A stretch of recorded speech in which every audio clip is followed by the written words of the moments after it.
asking, what do you feel makes for a successful short story? I think having like a very clear central idea makes a successful short story. I think it's really easy. This is from just my personal experience. It's really easy to have a story kind of spin out into this really complicated thing.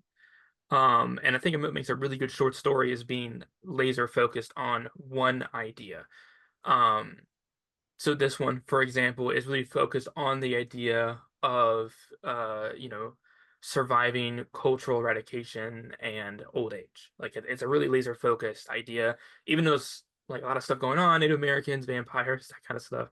It's focusing on this one idea, and I think that makes a successful short story. And for I don't really know if this would be considered historical fiction, but did you already said there's a lot of research that went with it. Is it really was it really complicated to actually put it down on a page, the computer either way, or did it come like relatively smoothly when you were actually writing it down? So that's an interesting question. I think because there's so very little about this person, it lets you kind of fill in the blanks of their imagination a lot easier.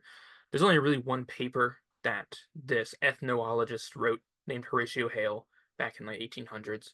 He wrote a paper where he wrote about his interview with Nocona here. That's the only information we have about this person.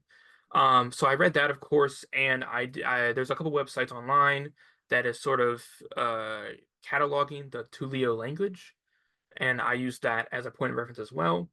So if you're writing about a different historical figure, there are probably more historical work being done for sure. But for this one, since the information is so limited, I made sure I stuck to what we know, and then I kind of tried to extrapolate a little bit. Like we know he had a wife that was Cayuga. I don't know if I'm saying that right. And so I include her in this, but of course we don't know her name or anything else about her.